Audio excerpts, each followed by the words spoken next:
Nous sommes à moins de 3 semaines du prochain FOMC et si on regarde les probabilités aujourd'hui, on devrait avoir une baisse de taux en septembre. Cette semaine, on a eu les résultats de Nvidia, Trump il a licencié une gouverneure de la Fed et en plus de ça, la cour d'appel américaine a déclaré que les tarifs de Trump étaient illégaux. Accrochez bien vos ceintures parce que ce weekly hebdo, il va à nouveau être très intense. Si vous venez d'atterrir sur cette chaîne YouTube, bienvenue. Aujourd'hui, on se retrouve pour un nouveau weekly hebdo dans lequel je vais décrypter la macroéconomie, la géopolitique et faire un tour sur les marchés financiers. Petit rappel pour vous dire que cette vidéo n'est pas un conseil financier mais uniquement une vidéo à but éducatif. Ce n'est que mon avis et je peux me tromper, alors faites toujours vos propres recherches. Mais si vous kiffez la finance, vous êtes sur la bonne chaîne YouTube, alors n'hésitez pas à liker et à vous abonner, ça me fera très plaisir. Allez, sur ce, on est parti. Économie américaine entre résilience et assouplissement. Cette semaine, elle confirme des paradoxes. On a vu une résilience économique et une inflation toujours persistante dans un milieu où l'emploi ne se porte pas bien. Voici les points essentiels à retenir pour comprendre dans quelle situation on est actuellement. Tout d'abord, le deuxième trimestre 2025 a été révisé à la hausse avec 3,3% annualisé. On a clairement surpassé les attentes qui étaient d'uniquement 3% grâce à la consommation et à l'investissement. Par contre, d'un autre côté, on a les signes de ralentissement de l'emploi qui s'accumulent, avec une confiance des consommateurs en baisse par rapport aux perspectives d'embauche. Du côté des perspectives monétaires, on s'attend toujours à une baisse de 25 points de base en septembre. Malgré une inflation sous-jacente PCE Core qui s'est légèrement accélérée avec plus 2,9% sur un an en juillet, les marchés ils intègrent toujours à plus de 70% une baisse de taux d'intérêt de 25 points de base en septembre. Et là, la chose la plus importante que vous devez comprendre, c'est que le mandat de la Fed, il est dual. Donc, ils doivent lutter contre l'inflation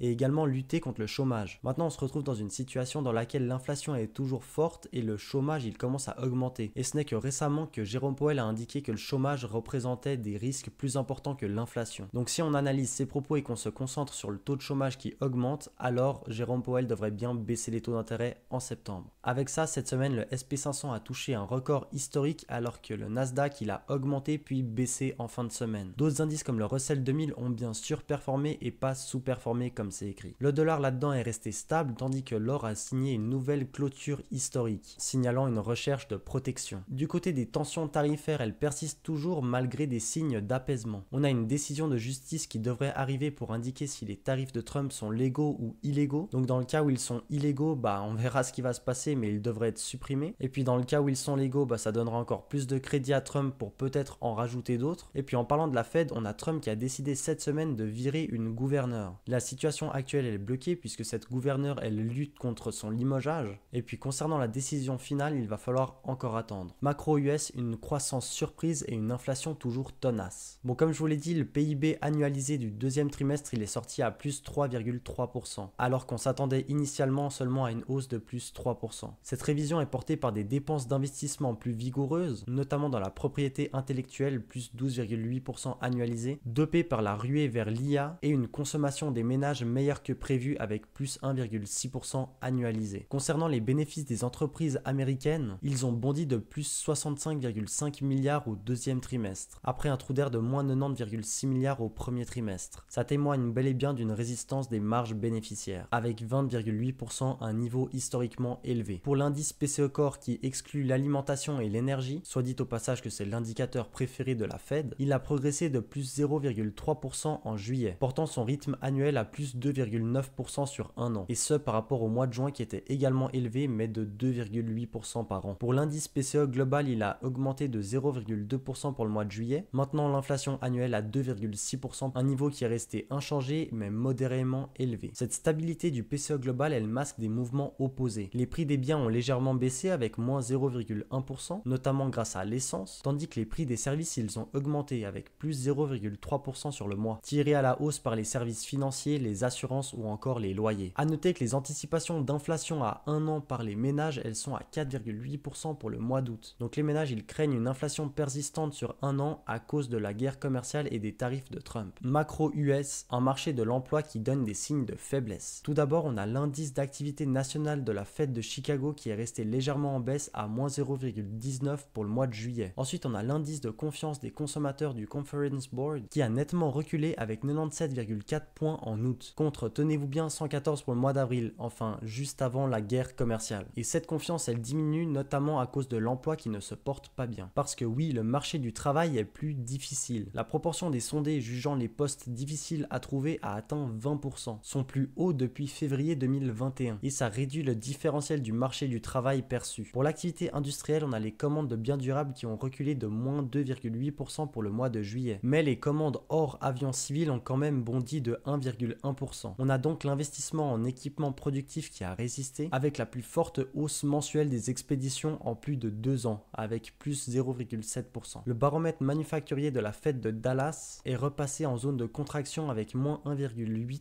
pour le mois d'août, après plus 0,9 en juillet. Donc ce passage sous la barre des zéros, il signale un léger fléchissement de l'activité industrielle au Texas. Un petit mot sur l'activité résidentielle pour vous dire que les promesses de vente de logements, elles sont en légère hausse sur un an. Donc ce serait peut-être un signe qu'on a atteint un point bas sur le marché de l'immobilier aux États-Unis. Politique monétaire, la Fed sur la voie de l'assouplissement malgré les pressions. Bon, comme je vous l'ai dit, Jérôme Powell, il a évoqué une potentielle baisse de taux pour la réunion du 16 et 17 septembre. Cette baisse, elle serait là pour lutter contre les risques croissants qui pèsent sur l'emploi. Mais il rappelle quand même que l'inflation, elle reste élevée par rapport à leur target de 2%. Bon, ce passage en tout cas, il a suffi pour attribuer 70% de probabilité de baisse de taux de 25 points de base en septembre, ramenant le taux directeur entre 4 et 4,25%. Si on en croit également les probabilités, on devrait avoir une deuxième baisse de taux d'intérêt d'ici la fin de 2025, avec un taux directeur entre 4% et 3,75% d'ici janvier 2026. Un point qui est arrivé cette semaine et qui est selon moi très dangereux, c'est le limogeage de Lisa Cook qui a été annoncé par Trump. Lui-même, il l'accuse d'entraver la croissance par une politique trop restrictive. Donc ce geste de Trump, il atteint clairement l'indépendance de la Fed. Par contre, si on regarde les marchés financiers, ils n'ont pas du tout été atteints par cette news. C'est-à-dire que malgré cet événement, on s'est quand même focus sur Nvidia et sur le PCE Core. Et on a fini sur le SP500 sur un sommet historique et Nvidia proche des sommets. Bon, maintenant, cette affaire, elle est toujours en attente puisque maintenant, elle est passée vers la Cour suprême américaine et elle devrait être jugée dans les prochains jours. Tension commerciale toujours persistante, mais signe d'apaisement émergent. Bon, après la clôture des futures vendredi, on a la Cour d'appel fédérale américaine qui a invalidé la majorité des droits de douane de Donald Trump qui ont été imposés depuis 2018, jugeant que Trump a dépassé son autorité légale. Bon, cette décision, elle pourrait alléger les pressions inflationnistes, ça c'est sûr, puisqu'elle réduirait les coûts pour les entreprises si elle est confirmée. Mais le gouvernement de Trump, il ne se laisse pas faire et ça va passer devant la Cour suprême pour être jugé. Cette semaine, on a aussi l'Union européenne qui s'est dite prête à supprimer les tarifs sur certains biens américains. Et ce serait pour faciliter un accord global qui réduirait les taxes US sur les automobiles européennes. Autre élément important de la macroéconomie mondiale, on a le yuan qui atteint son niveau le plus élevé face au dollar depuis le début d'année. Cela pourrait viser à contrer l'inflation importée et à amadouer les États-Unis tout en allégeant le déficit commercial américain vis-à-vis de la Chine. Pour la rivalité technologique sino-américaine, elle continue dans les backstage, avec Washington qui a resserré discrètement l'accès des fabricants de puces étrangers aux équipements US en Chine. Pour la géopolitique, mis à part un navire céréalier qui a été endommagé en mer Noire, les tensions géopolitiques plus larges, elles n'ont pas connu d'escalade majeure cette semaine. Bon, parlons maintenant de la performance des indices. Cette semaine, les actions américaines ont affiché une performance plutôt positive mais modeste. Le SP500, il a gagné environ 0,2% cette semaine, mais ça a quand même suffi pour marquer un nouveau record absolu au-delà des 6500 points. Le Russell 2000 a quant à lui gagné à nouveau du terrain, terminant un fort rallye d'août. Par contre, l'indice Dow Jones, lui, a fait du surplace et le Nasdaq, il a légèrement baissé. Et ce, malgré la poussée des titres phares de l'IA autres que Nvidia. Je pense que c'est aussi important de regarder le SP500 équipondéré, parce que le SP500 normal, il a gagné du terrain cette semaine, mais le SP500 équipondéré, lui, il en a perdu. Donc ça signifie que les très peu de large cap, elles ont augmenté, ce qui a fait que le SP500 normal, il a gagné du terrain. Mais par contre, la majorité des petites capitalisations du SP500 ont perdu du terrain, ce qui a fait que le SP500 équipondéré, il a reculé. Concernant les résultats d'entreprise, on a Nvidia qui a dépassé les attentes de bénéfices avec un bond de 48% sur son chiffre d'affaires en un an. Le petit point négatif, c'est que sa prévision pour le trimestre actuel, donc le troisième trimestre, il est plutôt prudent. Et ça a suffi pour entraîner un recul de moins 2% de l'action en post-marché. Les résultats dans le cloud de la cybersécurité comme Snowflake ou CrowdStrike, ils ont rassuré, indiquant une croissance organique solide et des marges en amélioration. Devises et commodities, dollar stagnant, le pétrole en baisse et l'or qui domine. Bon, globalement cette semaine, le dollar il a stagné avec seulement plus 0,15%. Il s'est apprécié face à l'euro parce que l'euro elle traverse une crise avec la France et par contre il a chuté face au yen avec un point plus bas depuis novembre 2024. Pour le pétrole, pétrole, le WTI il a clôturé la semaine à environ 64 $ et le Brent lui il a légèrement baissé pour clôturer à environ 67,5 $ le baril. Petite note pour se rappeler que le prix du baril il est en baisse de 8% sur le mois d'août. Donc ça indique des craintes de récession mondiale mais également d'une offre américaine importante. Pour parler de l'or, il a effectué une clôture historique à 3450 $ l'once. Il a gagné cette semaine 2,3% et est toujours en hausse de plus de 35% sur l'année. Bien entendu, la situation incertaine, elle pousse les prix de l'or à la hausse. Le Bitcoin en phase de consolidation après un rallye stratosphérique. Bon, en cette fin de semaine, la crypto, elle chute un peu avec une volatilité plutôt grande. Le Bitcoin, il évolue aujourd'hui le dimanche autour des 108 000 $. Il a baissé de moins 4% sur la semaine, mais ça lui fait toujours une hausse assez impressionnante de plus 45% depuis le mois d'avril. Pour l'Ethereum, lui, il évolue autour des 4450 $ après avoir atteint un sommet historique autour des 4950 $. Au niveau des catalyseurs de crypto-monnaies, on a toujours cette arrivée des institutionnels avec des flux entrants nets sur les ETF qui sont positifs, mais on a aussi la narrative du Bitcoin qui serait une réserve anti-inflation. Ce repli qu'on vit actuellement, il est dû à des whales qui sont en train de vendre le Bitcoin et de prendre leurs profits. Maintenant, on est en phase de retest du support des 110 000 $ qui actuellement ne tient pas, et puis si on devait encore chuter, on aurait les 100 000 $ qui représentent un chiffre clé. Les analystes, ils trouvent des signes de surchauffe du RSI et également des divergences. Mais si on en croit les marchés options, on a toujours des attentes entre 150 et 190 000 $ pour le Bitcoin d'ici la fin d'année. Petit tour maintenant sur l'agenda économique de la semaine qui va venir. Tout d'abord, lundi 1er septembre, c'est férié, c'est Labor Day aux USA. Ensuite, le mardi 2 septembre, on aura les datas sur l'ISM manufacturier. Il est attendu à 48,6, donc en légère amélioration, mais toujours en situation de contraction. Toujours pour le mardi, on aura les dépenses de construction pour le mois de juillet et on aura aussi les ventes de véhicules automobiles neufs pour le mois d'août. Ensuite, pour le mercredi 3 septembre, ça devient un peu plus croustillant. On aura les enquêtes JOLTS sur les offres d'emploi pour le mois de juillet et on aura aussi le Fed Beige Book qui est une analyse qualitative des conditions économiques régionales. Pour le jeudi 4 septembre, on aura l'ADP emploi privé pour le mois d'août et on aura aussi l'ISM des services. Pour vous rappeler, c'est un indicateur majeur de la santé du secteur économique tertiaire. Ensuite, le vendredi 5 septembre, on aura le clou du spectacle avec notamment les créations de postes NFP